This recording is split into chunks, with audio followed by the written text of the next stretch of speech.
എല്ലാവർക്കും നമസ്കാരം. K S R കുറെ കാലങ്ങൾക്ക് ശേഷമാണ് കെ എസ് ആറിലേക്ക് തിരിച്ചു വരുന്നത്. മറ്റ് പേപ്പറുകളുടെ ഡിപ്പാർട്ട്മെന്റ് ടെസ്റ്റിന്റെ മറ്റു പേപ്പറുകളുടെ പണിപ്പുരയിലായിരുന്നു. അതുകൊണ്ട് അത് കഴിഞ്ഞു, 6 പേപ്പറും കഴിഞ്ഞു. K S R, K T C, K F C, Indian accounts and audits, K E R, M O P എന്നീ പേപ്പറുകളുടെ ക്ലാസ്സുകൾ എൻ്റെ ഈ ചാനലിൽ ലഭ്യമാണ്. എല്ലാ പേപ്പറുകളും പ്ലേലിസ്റ്റ് ആയിട്ടാണ് കൊടുത്തിട്ടുള്ളത്. അതിൻ്റെ എല്ലാ ക്ലാസ്സുകളുടെയും പ്രീവിയസ് ക്വസ്റ്റ്യൻ പേപ്പറുകൾ നമ്മൾ ഡിസ്കസ് ചെയ്ത് തുടങ്ങുകയാണ് ഇന്ന്. അപ്പോൾ അതിൽ എം ഒ പിയുടെ എല്ലാ ക്വസ്റ്റ്യൻസും ഡിസ്കസ് ചെയ്ത് കഴിഞ്ഞു. ഏകദേശം 33 ക്ലാസ്സുകളോളം എം ഒ പിയിൽ ഉണ്ട്.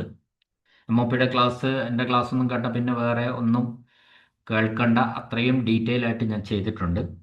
ഇനി അടുത്തത് കെ എസ് ആർ ആണ്. കെ എസ് ആറിൽ നമ്മൾ അന്ന് കഴിഞ്ഞ നേരത്തെ 27 എപ്പിസോഡുകളാണ് ചെയ്തു വെച്ചിരുന്നത്. ഇന്ന് മുതൽ നമ്മൾ പുതിയ ക്വസ്റ്റ്യൻ പേപ്പർ ചെയ്യാണ്.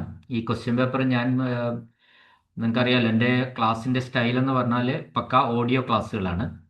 ഓഡിയോ ക്ലാസ്സിൽ ഞാൻ ക്വസ്റ്റ്യൻ പറയുകയും ആ ക്വസ്റ്റ്യൻ സംബന്ധമായ എക്സ്പ്ലനേഷനും തരും. വെറുതെ നമ്മൾ നിങ്ങൾ കേൾക്കാൻ പാടില്ലാത്ത എന്താണെന്ന് വെച്ചാൽ, നമുക്കിപ്പോൾ ഒരു ഒബ്ജക്റ്റീവ് ടൈപ്പ് പേപ്പറാണല്ലോ, ഒബ്ജക്റ്റീവ് ടൈപ്പാണ് പരീക്ഷ. അപ്പം നമ്മൾ തീർച്ചയായിട്ടും കാര്യങ്ങൾ മനസ്സിലാക്കിയാൽ മാത്രമേ ആൻസർ ചെയ്യാൻ പറ്റുള്ളൂ.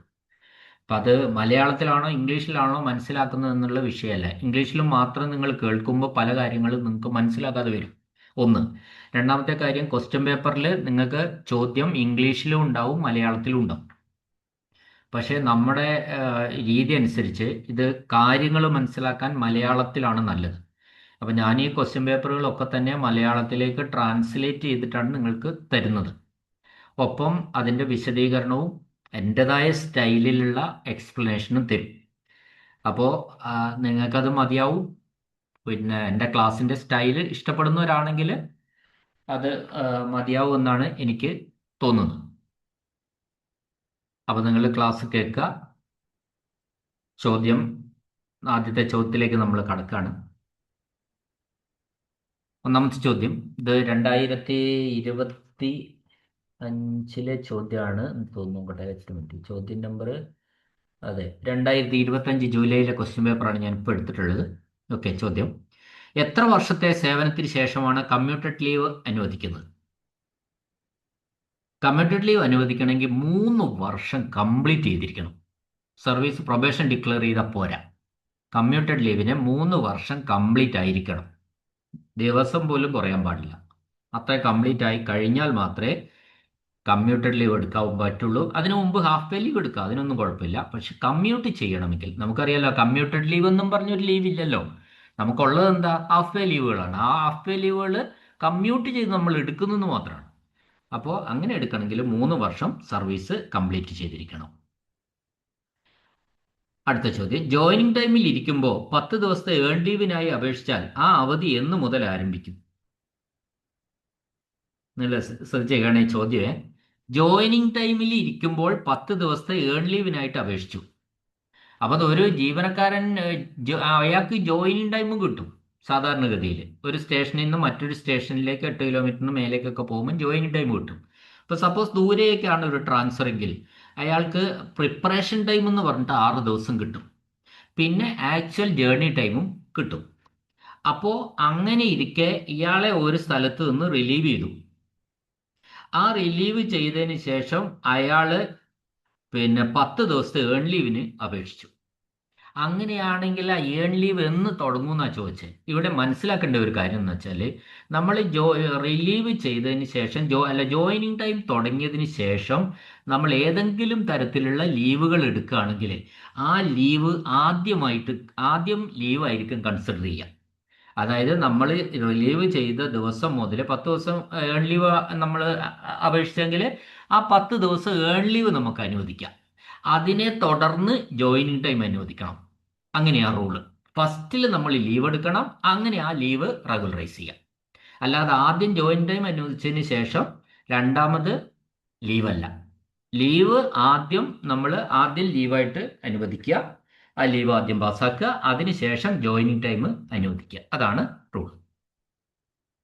അപ്പൊ ഇവിടെ ചോദിച്ചത് അവധി എന്നു മുതൽ ആരംഭിക്കുന്ന, ഇതറിയാൻ വേണ്ടിയിട്ട് അങ്ങനെ ചോദിച്ചിരിക്കുന്നത്. അവധി ആരംഭിക്കുന്നത് റിലീവ് ചെയ്തതിന്റെ പിറ്റേന്ന് മുതലുള്ള അവധി ആരംഭിക്കും. അപ്പോൾ ആദ്യമായല്ലോ, അവധി ആദ്യമായല്ലോ. ഓക്കെ, അടുത്തത്.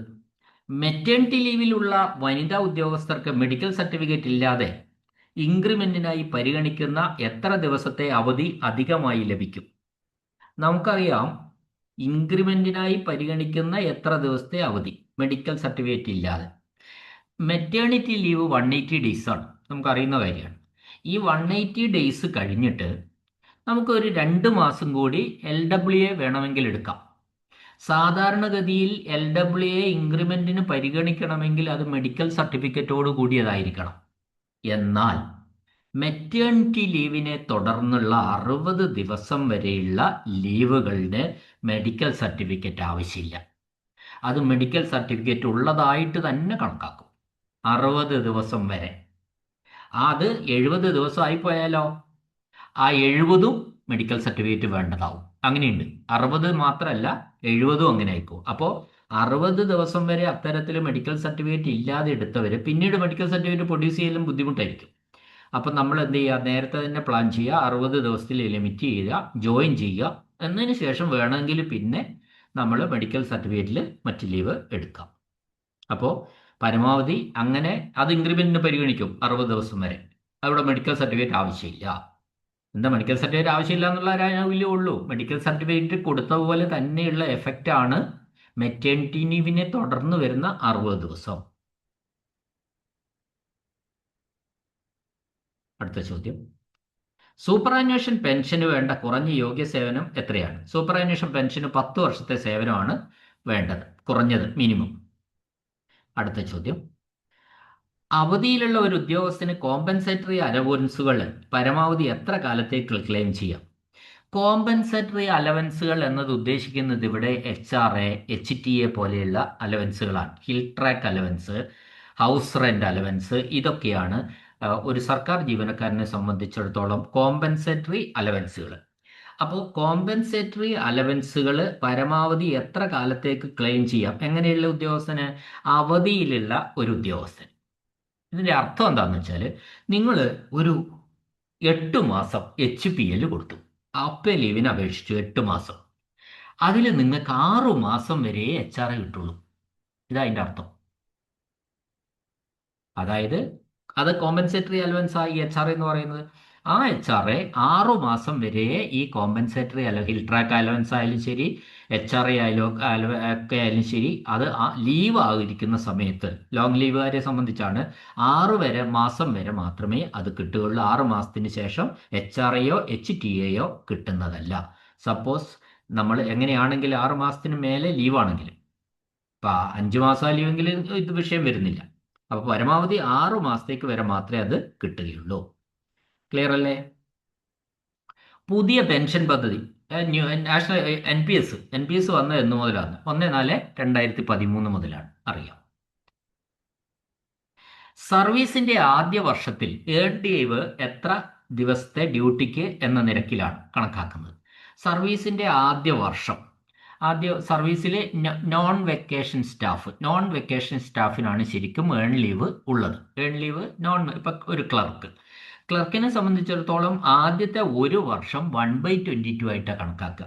അതായത് 22 ദിവസത്തെ പ്രവൃത്തി ദിവസത്തിന് 1 ദിവസത്തെ ഏൺ ലീവ് ആയിട്ടാണ് അവിടെ നമ്മൾ ഏൺ ലീവ് അക്കൗണ്ടിൽ എഴുതി ചേർക്കുക. എന്നാൽ 3 വർഷം കഴിയുമ്പോൾ ഈ ഏൺ ലീവ് അക്കൗണ്ട് റിവൈസ് ചെയ്യുകയും ഈ 1/22 1/11 ആക്കി മാറ്റുകയും ചെയ്യും. ഏത്? ഫസ്റ്റ് ഇയർ കൊടുത്ത 1/22 3 വർഷത്തെ സർവീസിന് ശേഷം അത് റിവൈസ് ചെയ്യും, പുതുക്കിയിട്ട് അത് 1/11 ആക്കി 11 ദിവസത്തിനൊന്ന് എന്നാക്കി മാറ്റും. പക്ഷെ ആദ്യ വർഷം എങ്ങനെ കണക്ക് കൂട്ടുള്ളൂ? 22-ന് ഒന്നായിട്ട് മാത്രമേ അന്നേരം കണക്ക് കൂട്ടുകയുള്ളൂ. ഓക്കെ, അടുത്ത ചോദ്യം. പ്രൊബേഷൻ കാലയളവിലെ മെറ്റേണിറ്റി ലീവിനെ എങ്ങനെയാണ് കണക്കാക്കുന്നത്? പ്രൊബേഷൻ കാലയളവിൽ മെറ്റേണിറ്റി ലീവ് എടുത്താൽ അത് പ്രൊബേഷനിൽ പെടും. പ്രൊബേഷന് പരിഗണിക്കുന്ന ഒരു കാലയളവാണ് മെറ്റേണിറ്റി ലീവ് കാലയളവ് എന്ന് പറയുന്നത്. അതുകൊണ്ട് പ്രൊബേഷൻ കാലയളവിലെ മെറ്റേണിറ്റി ലീവ് എന്ന് പറയുന്നത് അതൊരു ഡ്യൂട്ടി ആയിട്ടാണ് പരിഗണിക്കുന്നത്. ക്ലിയർ ആണല്ലോ? അടുത്ത ചോദ്യം. ഒരു ഉദ്യോഗസ്ഥൻ തന്റെ റെഗുലർ ലീന് ഇല്ലാത്ത തസ്തികയിൽ ജോലി ചെയ്യുമ്പോൾ ജൂനിയറായ ഒരു ഉദ്യോഗസ്ഥന് പ്രൊമോഷൻ ലഭിച്ച സീനിയർ ഉദ്യോഗസ്ഥന്റെ താല്പര്യം സംരക്ഷിക്കുന്ന റൂളാണ്. ആ റൂള് 34 ആണ്. ഞാൻ അവിടെ റൂളിനെ സംബന്ധിച്ച് എക്സ്പ്ലനേഷൻ കൊടുക്കുന്നില്ല, അതിൻ്റെ ആവശ്യമില്ല. അവിടെ അത് ടെക്സ്റ്റുമായി ബന്ധപ്പെട്ട് നിൽക്കുന്നതാണ്. അടുത്ത ചോദ്യം. ഒരു സർക്കാർ ഉദ്യോഗസ്ഥനെ വിദേശ സേവനത്തിലേക്ക് മാറ്റുന്നത് എപ്പോഴാണ്? അപ്പം നമ്മൾ നോക്കുക, ഈ വിദേശ സേവനം മലയാളമാണ് കേട്ടോ. അതിന് ഫോറിൻ സർവീസ് നമ്മൾ പറയും. ഫോറിൻ സർവീസ് എന്ന് പറയുന്നത് ഇന്ത്യക്ക് പുറത്തുള്ള ഒരു സർവീസ് എന്നുള്ള അർത്ഥമല്ല ഇതിന് ഉള്ളത്. ഞാനൊരു ഉദാഹരണം പറയാം. ഒരു വിദ്യാഭ്യാസ വകുപ്പിലുള്ള ജീവനക്കാരൻ നമ്മൾ ഒരു BRCയിൽ വർക്ക് ചെയ്യുന്നു. BRC സർവശിക്ഷാ അഭിയാനിൽ വർക്ക് ചെയ്യുന്നു. സർവശിക്ഷാ അഭിയാൻ എന്ന് പറയുന്നത് പ്രൊജക്റ്റാണ്. അതായത് നമ്മുടെ ഈ കേരളത്തിൻ്റെ കൺസോളിഡേറ്റഡ് ഫണ്ടിൽ നിന്നല്ല അവിടുത്തെ ജീവനക്കാർക്ക് ശമ്പളം കൊടുക്കുന്നത്. ആ പ്രൊജക്റ്റിൻ്റെ ഫണ്ടിൽ നിന്നാണ് അവിടെ ജീവനക്കാർക്ക് ശമ്പളം കൊടുക്കുന്നത്. അപ്പം നമ്മൾ ഇവിടെയുള്ള സർക്കാർ ജീവനക്കാർ, എന്നാൽ അവിടെ ആ ഒരു പ്രൊജക്റ്റിന് ഗവൺമെൻറ് നിയന്ത്രണത്തിലുള്ള പ്രൊജക്റ്റാണ് താനും. അപ്പോൾ ഇവിടുന്ന് ഒരു സർക്കാർ ഇവിടെ ഗവൺമെൻറ് സ്കൂളിലെ ഒരു അധ്യാപകൻ സർവശിക്ഷാ അഭിയാനിലേക്ക് പോയാൽ നമുക്ക് എന്ത് പറയാം? അയാൾ ഫോറിൻ സർവീസിലേക്ക് പോയി എന്ന് പറയാം. ഇതാണ് ഫോറിൻ സർവീസ്. അപ്പോൾ ആ ഫോറിൻ സർവീസിലേക്ക് പോയാൽ എപ്പോഴാണ് അയാൾ ഫോറിൻ സർവീസിലേക്ക് മാറ്റുന്നത്? വെറുതെ മാറ്റാൻ പറ്റില്ല. അയാൾക്ക് സമ്മതമാണെന്ന് അറിയിച്ചാൽ മാത്രമേ ഉള്ളൂ. അയാൾ പോകാൻ റെഡിയായാൽ മാത്രമേ അയാളെ ഈ ഫോറിൻ സർവീസിലേക്ക് മാറ്റാൻ കഴിയുള്ളൂ. അടുത്ത ചോദ്യം. ട്രാൻസ്ഫർ ചെയ്യപ്പെട്ട ഒരു ഉദ്യോഗസ്ഥൻ യാത്രക്കിടയിൽ തൃശ്ശൂരിൽ 30 മണിക്കൂർ തങ്ങി. ഈ സമയത്തെ DA എത്രയാണ്? അതായത് ട്രാൻസ്ഫർ ആണ് കണക്ക് കൂട്ടുന്നത്. ട്രാൻസ്ഫർ ചെയ്യപ്പെട്ട ഒരു ഉദ്യോഗസ്ഥൻ തൃശ്ശൂർ എന്ത് ചെയ്തു? 30 മണിക്കൂർ അവിടെ തങ്ങി. അന്നേരം ഇയാൾക്ക് കൊടുക്കേണ്ട DA എത്രയാണ്? അപ്പോൾ അതിലൊരു തെറ്റുണ്ട്. അതായത് ട്രാൻസ്ഫർ യാത്രക്കിടയിലുള്ള ഹോൾട്ടിന് DA അനുവദിക്കും. അപ്പം അയാൾ 2 ദിവസം വേണേൽ അയാൾക്ക് 3 ദിവസം വേണേലും തങ്ങാം. പക്ഷെ അതിന് DA അനുവദനീയമല്ല. ട്രാൻസ്ഫർ യാത്രക്കിടയിലുള്ള ഹോൾട്ടിന് DA അനുവദനീയമല്ല. അടുത്ത ചോദ്യം. കമ്മ്യൂട്ടഡ് ലീവിനുള്ള അവധി ഏത് അക്കൗണ്ടിൽ നിന്നാണ് കുറയ്ക്കുന്നത്? ഹാഫ് പേ ലീവ് അക്കൗണ്ടാണ്. നമുക്ക് കമ്മ്യൂട്ടഡ് ലീവ് അക്കൗണ്ട് എന്ന് പറഞ്ഞ ഒരു അക്കൗണ്ട് ഇല്ല. ശരിക്കും ഹാഫ് പേ, ഒരു വർഷത്തിൽ 20 ദിവസം ഹാഫ് പേ ആയിട്ടാണ് ജീവനക്കാർക്ക് കൊടുക്കുന്നത്. അത് കുറേ കഴിയുമ്പോൾ 3 വർഷത്തെ സർവീസ് കഴിയുമ്പോൾ അവർക്ക് വേണമെങ്കിൽ ഹാഫ് പേ ആയിട്ട് തന്നെ എടുക്കാം, അല്ലെങ്കിൽ കമ്മ്യൂട്ടഡ് ആയിട്ട് എടുക്കാം. അപ്പോൾ കമ്മ്യൂട്ടഡ് എടുത്താലും ശരി, അത് ഹാഫ് പേ ലീവ് അക്കൗണ്ടിൽ നിന്നാണ് കുറവ് ചെയ്യുന്നത് സർവീസ് ബുക്കിൽ. ഇതാണ് പറഞ്ഞതിൻ്റെ അർത്ഥം. അടുത്ത ചോദ്യം. ലീവ് നോട്ട് ഡ്യൂ ആർക്കാണ് അനുവദിക്കുന്നത്? ലീവ് നോട്ട് ഡ്യൂ എന്ന് പറഞ്ഞാൽ അറിയാലോ, ലീവ് കൊടുക്കുക, മുൻകൂർ ലീവ് എടുക്കുന്നത് ശരിക്കും ലീവ് നോട്ട് ഡ്യൂ. ക്രെഡിറ്റിൽ ലീവ് ഉണ്ടായിരിക്കില്ല.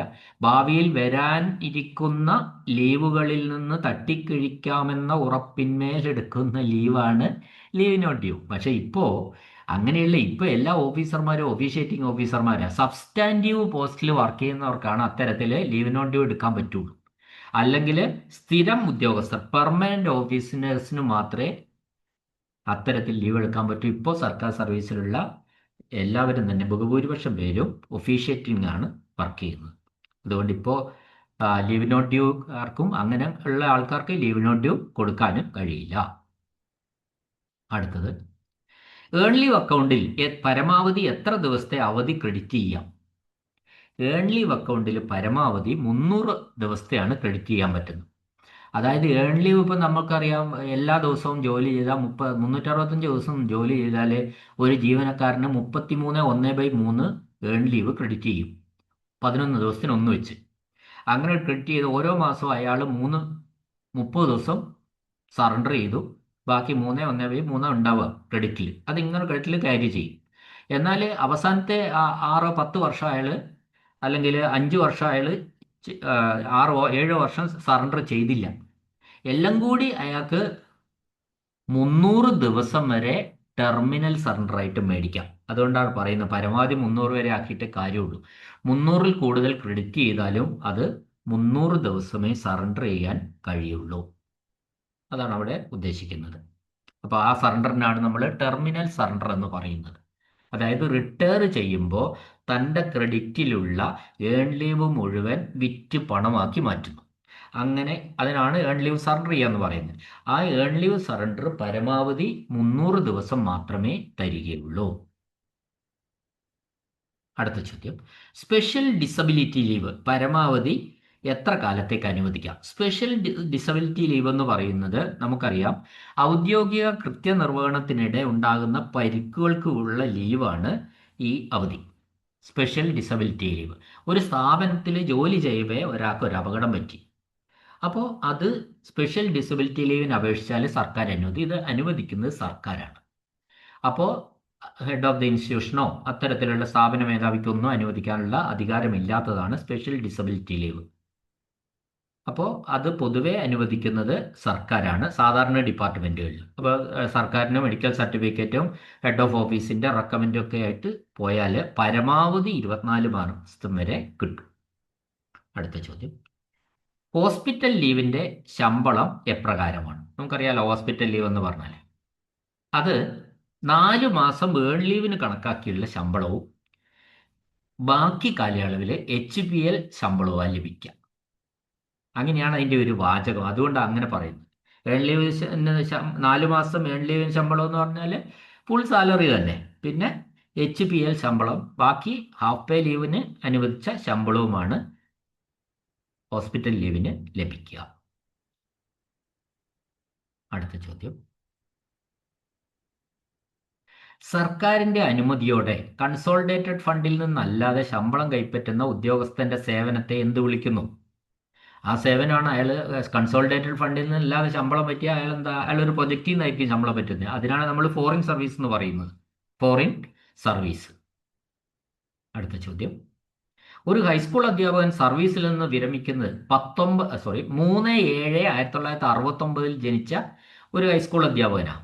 3/7/1969 അയാൾ ജനിച്ചത്. അങ്ങനെയുള്ള ഹൈസ്കൂൾ അധ്യാപകൻ എന്നാണ് റിട്ടയർ ആവുന്നതെന്നാണ് ചോദിച്ചിരിക്കുന്നത്.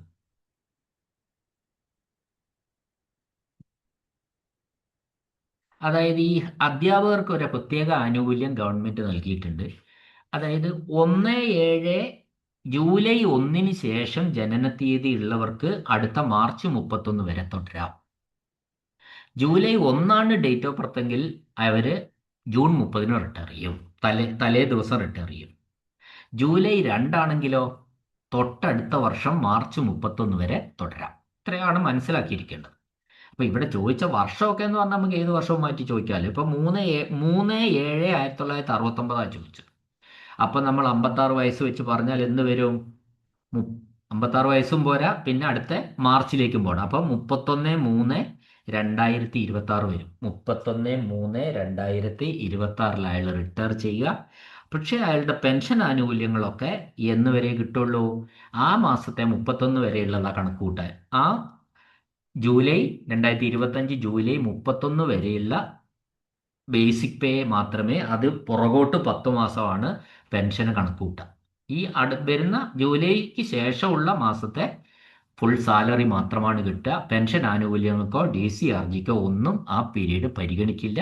മറ്റ് ലീവുകൾ, ക്യാഷ് ലീവ് ഒഴികെയുള്ള മറ്റ് ലീവുകളും എടുക്കാൻ പാടില്ല. 31/3 അയാൾ 31/3/2026 അയാൾ റിട്ടയർ ആവും. ഇയാൾ ഏതെങ്കിലും തരത്തിലുള്ള ലീവ് സ്ഥാപനത്തിൽ വരാതിരിക്കുകയോ മറ്റോ ചെയ്താൽ ഓട്ടോമാറ്റിക്കായിട്ട് ഇയാൾ ടെർമിനേറ്റ് ആവുകയും ചെയ്യും. ഓക്കെ, അടുത്ത ചോദ്യം, ഒരു സർക്കാർ ഉദ്യോഗസ്ഥന് അനുവദിക്കാവുന്ന പരമാവധി പഠനാവധി സ്റ്റഡി ലീവ് പരമാവധി എത്ര കാലത്തേക്ക് അനുവദിക്കാൻ പറ്റുക? 24 മാസത്തേക്കാണ്. വിശദീകരണം ആവശ്യമില്ല. അടുത്ത ചോദ്യം, സസ്പെൻഷനിലുള്ള ഉദ്യോഗസ്ഥർക്ക് നൽകുന്ന സബ്സിസ്റ്റൻസ് അലവൻസ് എന്തിന് തുല്യമാണ്? അത് ഹാഫ് പേ ശമ്പളത്തിന് തുല്യമാണ്. HPL സാലറിക്ക് തുല്യമായ തുകയാണ് കൊടുക്കുന്നത്. അതിനാണ് സബ്സിസ്റ്റൻസ് അലവൻസ് എന്ന് പറയുന്നത്. ഒരു കലണ്ടർ വർഷത്തിൽ ഒരു ജീവനക്കാരൻ അനുവദിക്കാവുന്ന പരമാവധി കോമ്പൻസേഷൻ ലീവിൻ്റെ എണ്ണം എത്ര? പരമാവധി ഒരു കലണ്ടർ വർഷത്തിലാണ്, കലണ്ടർ വർഷത്തിൽ കോമ്പൻസേഷൻ അവധി. അപ്പോൾ ഈ കോമ്പൻസേഷൻ അവധി എന്ന് പറഞ്ഞാൽ അവധി ദിവസങ്ങളിൽ ജോലി ചെയ്യുന്ന ജീവനക്കാർക്ക് പകരം അവധിയായിട്ട് കൊടുക്കുന്നതാണ്. ഇപ്പോൾ കളക്ടറേറ്റ് പോലുള്ള സ്ഥാപനങ്ങളിൽ ലീവ് ദിവസങ്ങളിലും വർക്ക് ചെയ്യണം. അതിന് അന്ന് ഡ്യൂട്ടി ക്ലർക്ക് ഉണ്ടാവും അവിടെ. അപ്പോൾ ആ ഡ്യൂട്ടി ക്ലർക്കിന് ഞായറാഴ്ച വർക്ക് ചെയ്ത് കഴിഞ്ഞാൽ മറ്റു ദിവസം ഓഫായിട്ട് കിട്ടും. ഓഫ് എന്ന് പറഞ്ഞാൽ അതിനാണ് നമ്മൾ കോമ്പൻസേഷൻ ലീവ് എന്ന് പറയുന്നത്. ആ കോമ്പൻസേഷൻ ലീവ് പരമാവധി ഒരു വർഷം. അയാൾ കൂടുതൽ പിന്നെ ഞായറാഴ്ച വർക്ക് ചെയ്താൽ പോലും അയാൾക്ക് കൊടുക്കാൻ പറ്റുന്നത് ഒരു വർഷം, പരമാവധി 15 ദിവസം വരെയാണ്. അടുത്ത ചോദ്യം, 56 വയസ്സിൽ വിരമിച്ച ഒരു ഉദ്യോഗസ്ഥൻ പെൻഷൻ കമ്മ്യൂട്ടേഷനായിട്ട് അപേക്ഷിച്ചു. കമ്മ്യൂട്ടേഷൻ മൂല്യം കണക്കാക്കുന്നതിനുള്ള കമ്മ്യൂട്ടേഷൻ ഫാക്ടർ അത് നിങ്ങൾ മനസ്സിലാക്കി വെക്കുക എന്നുള്ളത് മാത്രമേ ഉള്ളൂ. ഇതിനൊരു ടേബിൾ ഉണ്ട് കമ്മ്യൂട്ടേഷൻ ഫാക്ടറിന്. അപ്പം നമ്മളിത് 56 വയസ്സിൽ വിരമിക്കുന്നവരുടെ കമ്മ്യൂട്ടേഷൻ ഫാക്ടർ എന്ന് പറയുന്നത് 11.1 ആണ്. അത് 55-ൽ 54-ൽ 53-ലൊക്കെ വിരമിക്കുമ്പോൾ ഈ കമ്മ്യൂട്ടേഷൻ ഫാക്ടർ കൂടുക ചെയ്യുക, 11.1 നിന്ന് കൂടും. അപ്പോൾ അതിനനുസരിച്ചാണ് ഇതിട്ട് ഗുണിച്ചിട്ടാണ് കമ്മ്യൂട്ടേഷൻ ഫാക്ടർ അവസാനത്തെ പിന്നെ കമ്മ്യൂട്ടേഷൻ കണക്ക് കൂട്ടുന്നത് അങ്ങനെയാണ്. പെൻഷൻ്റെ 40% കണ്ടിട്ട് അതിനെ 12 കൊണ്ട് ഗുണിച്ച് അതിനെ 11.1 കൊണ്ട് ഗുണിക്കും. കമ്മ്യൂട്ടേഷൻ ഫാക്ടർ കൊണ്ട് ഗുണിച്ചിട്ടാണ് ഈ കമ്മ്യൂട്ടേഷൻ മൂല്യം കണക്കാക്കുന്നത്, പെൻഷൻ അവസരത്തിൽ കൊടുക്കുന്നത്. അപ്പോൾ 11.1 ആണ്. അത് ഒരു പെർമനന്റ് ഫിക്സഡ് വാല്യൂ, ഒരു കോൺസ്റ്റന്റ് പോലെ. നമ്മൾ ഫിസിക്സിലൊക്കെ കോൺസ്റ്റന്റ് പറയാറില്ലേ? അപ്പോൾ അതുപോലെയുള്ള ഒരു ഫാക്ടറാണ് ഈ കമ്മ്യൂട്ടേഷൻ ഫാക്ടർ. 11.1 ആണ് 56 വയസ്സിൽ റിട്ടയർ ചെയ്യുന്നവരുടെ. അത്രയും പറഞ്ഞാൽ മതി. കമ്മ്യൂട്ടേഷനായി അനുവദിക്കാവുന്ന പരമാവധി പെൻഷൻ വിഹിതം 40% കമ്മ്യൂട്ടേഷൻ അനുവദിക്കുക 12 വർഷത്തേക്ക്. 40% 12 വർഷത്തേക്കാണ് കമ്മ്യൂട്ടേഷൻ അനുവദിക്കാവുന്നത്. പെൻഷൻ്റെ നമുക്ക് ലഭിക്കുന്ന മൊത്തം പെൻഷൻ്റെ 40% കമ്മ്യൂട്ടേഷനായിട്ട് അനുവദിക്കുക. പരമാവധി കാലം 12 വർഷത്തേക്കാണ്. അറിയാമല്ലോ, നമുക്ക് കമ്മ്യൂട്ടേഷൻ എന്ന് പറയുന്നത് റിട്ടയർ ആയി കഴിയുമ്പോൾ നമുക്ക് ലഭിക്കുന്ന പെൻഷൻ്റെ 40% 12 വർഷത്തേക്ക് എന്ത് കിട്ടുമോ അത് മൊത്തത്തിൽ കണക്ക് കൂട്ടി ഒരുമിച്ച് തരുന്ന ഒരു സംഖ്യയാണ് ഈ കമ്മ്യൂട്ടേഷൻ സംഖ്യ എന്ന് പറയുന്നത്. അടുത്ത ചോദ്യം, ശരാശരി വേതനം അഥവാ ആവറേജ് എമോലുമെന്റ്സ് എന്നത് യോഗ്യതാ സർവീസിന്റെ അവസാനത്തെ എത്ര മാസത്തെ ശമ്പളത്തിന്റെ ശരാശരിയാണ്? നമുക്ക് പെൻഷൻ കണക്ക് കൂട്ടുന്നത് എന്താ? 10 മാസത്തെ ശരാശരി ശമ്പളം. അവസാന 10 മാസത്തെ ശരാശരി ശമ്പളമാണ് കണക്ക് കൂട്ടുന്നത്. അടുത്ത ചോദ്യം, 31/5/24 സൂപ്പർ ആനുവേഷനിൽ വിരമിച്ച ഒരു ഉദ്യോഗസ്ഥന്റെ അവസാന ശമ്പളം 1,40,500 പ്ലസ് DA 12,645 ആണ്. അയാൾക്ക് 33 വർഷത്തെ സർവീസ് ഉണ്ട്. ഉദ്യോഗസ്ഥന് ലഭിക്കാവുന്ന DCRG എത്രയാണ്? ചോദ്യം അതാണ്. അപ്പോൾ അവസാന സാലറി തന്നിട്ടുണ്ട്, പ്ലസ് DAയും തന്നിട്ടുണ്ട്. അത് രണ്ടും കൂടെ കൂട്ടുക. എന്നിട്ട് ആകെ സർവീസ് എത്രയാ? 33 വർഷമാണ്. അപ്പോൾ ഒരു വർഷത്തേക്ക് അരമാസത്തെ ശമ്പളം കൊടുക്കുക. 33 വർഷമാകുമ്പോൾ 16 കൊണ്ട് ഗുണിക്കുക ഏതിനെ? ഈ 1,40,500 പ്ലസ് DA 12,645. ഇതിനെ രണ്ടിനെയും കൂടെ കൂട്ടിയ തുകയെ 16 കൊണ്ട് ഗുണിക്കുക. അതായത് 30 വർഷം സർവീസ് ഉള്ളായിരുന്നെങ്കിൽ 15 കൊണ്ട് ഗുണിക്കുമായിരുന്നു. ഇവിടെ 33 വർഷം സർവീസ് ഉണ്ട്, അതുകൊണ്ട് 16 കൊണ്ട് ഗുണിക്കുന്ന സംഖ്യ എത്രയാണോ അത് 17 ലക്ഷത്തിൽ കൂടുതലാണെങ്കിൽ 17 ലക്ഷമായിട്ട് ലിമിറ്റ് ചെയ്യും ഇപ്പോഴത്തെ കണക്കനുസരിച്ച്. കുറവാണെങ്കിൽ അത് തരും ഫുള്ളായിട്ട്. ഓക്കെ, ഇവിടെ 17 ലക്ഷത്തിൽ കൂടുതലാണ്, അതുകൊണ്ട് നമുക്ക് ഇവിടെ കിട്ടുന്നത് 17 ലക്ഷമാണ്. ജസ്റ്റ് ഒന്ന് കണക്ക് കൂട്ടിയാൽ മതി. ഇതൊക്കെ മനസ്സിൽ കൂട്ടിയെടുക്കാവുന്നുള്ളൂ കേട്ടോ. വളരെ സിമ്പിൾ കേസുകളാണ്. ഓക്കെ, അടുത്ത് റിട്ടയറിംഗ് പെൻഷൻ ആവശ്യമായ കുറഞ്ഞ യോഗ്യതാ സർവീസ്. നിങ്ങൾ മനസ്സിലാക്കുക, റിട്ടയറിംഗ് പെൻഷൻ എന്ന് പറഞ്ഞാൽ വോളണ്ടറി റിട്ടയർമെന്റ്. വോളണ്ടറി റിട്ടയർമെന്റിന് 20 വർഷം പീരീഡും ഷോർട്ട് ടേമും അങ്ങനെ ഒന്നും കൂട്ടാൻ പറ്റില്ല. പെർമനന്റ് കണ്ടിന്യൂസ് സർവീസ് 20 വർഷം പൂർത്തിയാക്കിയിരിക്കണം. ഏതിന്? വോളണ്ടറി റിട്ടയർമെന്റിന്. അതിനാണ് നമ്മൾ എന്ത് പറയുന്നത്? റിട്ടയറിംഗ് പെൻഷൻ എന്ന് പറയുന്നത്. അപ്പോൾ അതിന് 20 വർഷം സർവീസ് വേണം. അടുത്ത ചോദ്യം, ലീവ് ട്രാവൽ കൺസെഷൻ ഇന്ത്യ മുഴുവൻ ചുറ്റാൻ, അതാണല്ലോ LTC, അർഹതയുള്ള ഉദ്യോഗസ്ഥൻ പൂർത്തിയാക്കിയിരിക്കേണ്ട വർഷം എത്രയാണ്? 15 വർഷം സർവീസ് ഉണ്ടെങ്കിൽ അയാൾക്ക് LTCക്ക് അപേക്ഷിക്കാം. എല്ലാം ഒരു tour. Leave travel concession India മുഴുവൻ ചുറ്റി സഞ്ചരിക്കണമെങ്കിൽ അത് ആ TA മുഴുവൻ കിട്ടും. 15 വർഷം സർവീസ് ഉണ്ടായിരിക്കണം. ഒരു ഉദ്യോഗസ്ഥന് തൻ്റെ മൊത്തം സർവീസിൽ അനുവദിക്കാവുന്ന ലീവ് നോട്ട് ഡ്യൂ എത്രയാണ്? സർവീസിൽ മൊത്തമായിട്ട് 360 ദിവസത്തെ ലീവ് നോട്ട് ഡ്യൂ ആണ് അനുവദിക്കാൻ പറ്റുക.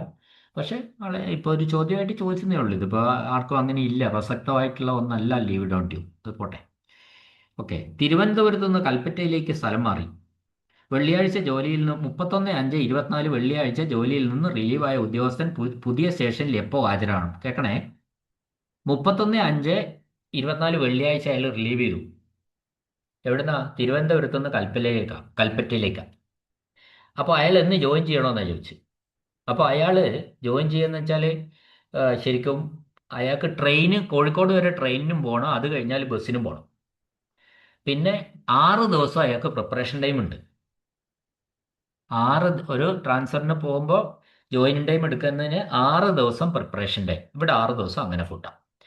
ഒരു ദിവസം അയാൾക്ക് ട്രെയിൻ യാത്രയ്ക്കുണ്ട്. 500 കിലോമീറ്റർ വരെ ഒരു ദിവസം ട്രെയിൻ യാത്രയ്ക്ക് പിന്നെ ഒരു ദിവസത്തെ കിട്ടും. പിന്നെ അയാൾക്ക് ബസ് കോഴിക്കോട് നിന്ന് കൽപ്പറ്റയിലേക്ക് 150 കിലോമീറ്റർ വരെയാണെങ്കിൽ ഒരു ദിവസം അതിന് വേറെ കിട്ടും. അപ്പോൾ ഇവിടെ ഒരു ദിവസം ട്രെയിനും കിട്ടി, ഒരു ദിവസം ഇതും കിട്ടി. പിന്നെ ഉള്ളത് ഈ ജോയിനിങ് ടൈമിനിടയ്ക്ക് പിന്നെ ഞായറുണ്ട്. 2 ഞായറുണ്ട്. ആ 2 ഞായറും കൂടി കൂട്ടിയാൽ എത്രയായി? 6 + 2 + 2. 6 + 1 + 1 + 2, 2 ഞായർ. അപ്പോൾ 10-ാം തീയതി അയാൾ ജോയിൻ ചെയ്താൽ മതി. അയാൾ 10-ാം തീയതി തിങ്കളാഴ്ച ജോയിൻ ചെയ്താൽ മതി. 10/6 ജോയിൻ ചെയ്താൽ മതി. ഓക്കെ. അടുത്ത ചോദ്യം. മെഡിക്കൽ ഗ്രൗണ്ടിൽ 1/6/24 മുതൽ 20/6/24 വരെ കമ്മ്യൂട്ടഡ് ലീവിലുള്ള ഒരു ഉദ്യോഗസ്ഥൻ 15/6/24 മറ്റൊരു സ്റ്റേഷനിലേക്ക് സ്ഥലം മാറ്റപ്പെടുന്നു. പുതിയ സ്റ്റേഷനിൽ എപ്പോൾ ഹാജരാവണം? മെഡിക്കൽ ലീവിൽ അയാൾ കമ്മ്യൂട്ടഡ് ലീവ് എടുത്തിരിക്കാം. അയാൾ കമ്മ്യൂട്ടഡ് ലീവ് പീരീഡിൻ്റെ ഇടയിലേക്ക് ട്രാൻസ്ഫർ ആയി. അയാൾ എന്ന് ജോയിൻ ചെയ്യേണ്ടത്? അയാൾ പുതിയ സ്റ്റേഷനിൽ എപ്പോൾ ഹാജരാവണം? കമ്മ്യൂട്ടഡ് ലീവ് തീരുന്ന ദിവസം ചെയ്താൽ മതി. മെഡിക്കൽ അവധി കഴിഞ്ഞിട്ട് അയാൾ തിരിച്ചെത്തുന്ന തീയതി ആയ 21-ാം തീയതി അയാൾ അവിടെ ജോലി ചെയ്താൽ മതി. ഫോറിൻ സർവീസിലുള്ള ഉദ്യോഗസ്ഥരുടെ പെൻഷൻ സംഭാവന നിരക്ക് നോക്കണം. ഇത് കേട്ട് മനസ്സിലാക്കേണ്ടത് നമ്മൾ. അതായത് ഫോറിൻ സർവീസിലേക്ക് പോയി എന്ന് ഞാൻ പറഞ്ഞു. ഒരു എക്സാമ്പിൾ എന്നെ വീണ്ടും എടുക്കുകയാണ്. ഒരു വിദ്യാഭ്യാസ വകുപ്പിലെ അധ്യാപകൻ സർവ്വശിക്ഷാ അഭിയാനിലേക്ക് പോയി. അപ്പം നമുക്ക് എന്ത് പറയാം? അയാൾ ഫോറിൻ സർവീസിലേക്ക് പോയി എന്ന് പറയാം. പക്ഷെ നമ്മൾ ആ ഫോറിൻ സർവീസ് ജോലി ചെയ്യുന്ന കാലത്തേക്കുള്ള കൂടിയുള്ള പെൻഷൻ ഇവിടെ ഇയാൾക്ക് പെൻഷൻ കൊടുക്കേണ്ട ഉത്തരവാദിത്വം സംസ്ഥാന ഗവൺമെൻറ്റിൻ്റെയാണ്, അയാൾ അവിടെ ചെയ്താലും. അപ്പോൾ ആ പീരീഡിൽ ആ ഫോറിൻ സർവീസുകാർ ഇയാളുടെ പേരിൽ പെൻഷൻ കോൺട്രിബ്യൂഷൻ ഗവൺമെൻറ്റിലേക്ക് അടയ്ക്കണം. ഇയാൾക്ക് ഒരു പെൻഷൻ കോൺട്രിബ്യൂഷൻ ഉണ്ട്. അത് ആരാണോ ഈ ഫോറിൻ സർവീസിൻ്റെ അതോറിറ്റി അയാൾ അങ്ങോട്ട് അനുവദിക്കണം. അതെത്രയാണെന്ന് വെച്ചാൽ ഈ അധ്യാപകന് ഒരു ശമ്പള സ്കെയിൽ ഉണ്ടാവും, ഫ്രം ടു. ആ ശമ്പള സ്കെയിലിൻ്റെ പരമാവധിയുടെ ഇപ്പം നമ്മളിപ്പോൾ പറയാറുണ്ടല്ലോ 35,600, കൃത്യം എനിക്ക് ഓർമ്മയില്ല അവസാനത്തെ, 35,600, 82,700 ഒരു എക്സാമ്പിളാണ്. ആ സ്കെയിൽ UPSCയുടെ സ്കെയിലാണ്. 35,600, 82,700. അപ്പോൾ അവസാനത്തെ ഓർമ്മയില്ലേ? അപ്പോൾ അങ്ങനെയാണ് ഈ ഫോറിൻ ഈ സർവശിക്ഷാഭിയാൻ എത്ര കോൺട്രിബ്യൂഷൻ അടയ്ക്കണം? അതായത് അവസാനത്തേതായ 82,700-ന്റെ 15% പെൻഷൻ കോൺട്രിബ്യൂഷന് അടയ്ക്കണം. അതായത് ആ സ്കെയിലിൻ്റെ അവസാന സംഖ്യയുടെ 15%മാണ് പെൻഷൻ കോൺട്രിബ്യൂഷനായിട്ട് അടയ്ക്കേണ്ടത്. അടുത്ത ചോദ്യം. 8 കിലോമീറ്റർ ചുറ്റളവിലുള്ള മറ്റൊരു സ്റ്റേഷനിലേക്ക് സ്ഥലം മാറ്റപ്പെടുന്ന ഉദ്യോഗസ്ഥന് ജോയിനിങ് ടൈം ഒരു ദിവസത്തെ ജോയിനിങ് ടൈമാണ് കിട്ടുക. അടുത്തത്. നിലവിലെ സ്റ്റേഷനിൽ നിന്ന് 5 കിലോമീറ്റർ അകലെയുള്ള പുതിയ സ്റ്റേഷനിലേക്ക് സ്ഥലം മാറ്റി 7/6/2024 FN-ൽ റിലീവായി. പുതിയ സ്റ്റേഷനിൽ അയാൾ എപ്പോൾ ജോയിൻ ചെയ്യേണ്ടത്? തൊട്ടടുത്ത ദിവസം 8/6/24 FN-ൽ ജോയിൻ ചെയ്യണം. ഒരു ഉദ്യോഗസ്ഥന് ഒരേ സമയം അനുവദിക്കാവുന്ന പരമാവധി ജോയിനിങ് ടൈം എത്രയാണ്? 30 ദിവസമാണ് ജോയിനിങ് ടൈം അനുവദിക്കുക. കാരണം കേരളത്തിന് പുറത്തേക്കുള്ള സ്ഥലം മാറ്റങ്ങൾക്കൊക്കെ ഇപ്പം ഡൽഹിയിൽ കേരള ഹൗസിലേക്കൊക്കെ അങ്ങനെയൊക്കെ ഉണ്ടാവുമല്ലോ ജീവനക്കാർ, മറ്റെന്തെങ്കിലും കാര്യം. അപ്പോൾ അങ്ങനെയുള്ള ഏതെങ്കിലും ഡിപ്പാർട്ട്മെൻറ്റിലേക്ക് സ്ഥലം മാറ്റത്തിന് പരമാവധി 30 ദിവസം വരെ അനുവദിക്കാം. അപ്പോൾ അവിടെ നമ്മൾ എടുക്കേണ്ടത് ഒരു ഉദ്യോഗസ്ഥനെ ഒരേ സമയം അനുവദിക്കാമെന്ന് ചോദിച്ചാൽ അതിൻ്റെ മാക്സിമം പറയേണ്ടത് മാക്സിമം 30 ദിവസമാണ്.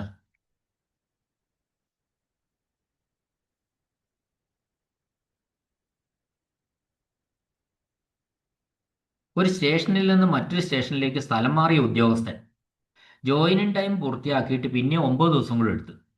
അതിനുശേഷമാണ് ജോലിയിൽ പ്രവേശിച്ചത്. കേൾക്കണേ, ജോയിനിങ് ടൈം ആൾ എടുത്തു. അതിന് ജോയിൻ ടൈം കഴിഞ്ഞ് ജോയിൻ ചെയ്യേണ്ട നേരവും കഴിഞ്ഞിട്ട് പിന്നെ ഒരു 9 ദിവസം കഴിഞ്ഞിട്ടാണ് അയാൾ ജോലിയിൽ പ്രവേശിച്ചത്. അപ്പോൾ ഈ ജോയിനിങ് ടൈമിന് ശേഷമുള്ള അധിക കാലയളവ് എങ്ങനെയാണ് റെഗുലറൈസ് ചെയ്യാന്നാണ് ചോദിച്ചത്. ഞാനിത് നേരത്തെ പറഞ്ഞു. അതായത് ഇയാൾ 9 ദിവസം എടുത്തിട്ടുണ്ടെങ്കിൽ ഇയാൾ ആ 9 ദിവസം ഏതെങ്കിലും ലീവ് ആക്കണമല്ലോ. അപ്പോൾ വന്നപ്പോൾ അയാൾ ചിലപ്പം കമ്മ്യൂട്ടഡ് ലീവോ എന്തെങ്കിലും കൊടുക്കുമായിരിക്കും. അങ്ങനെയെങ്കിൽ ആ കമ്മ്യൂട്ടഡ് ലീവ് എന്ന് മുതലാണ് കൊടുക്കേണ്ടത്? ആദ്യം റിലീവ് ചെയ്തതിൻ്റെ പിറ്റേന്ന് മുതൽ 9 ദിവസം ലീവ് എടുക്കണം. അതിനുശേഷം അയാൾ ജോയിനിങ് ടൈം എടുക്കണം. അതാണ് അതിൻ്റെ റൂൾ. അടുത്ത ചോദ്യം.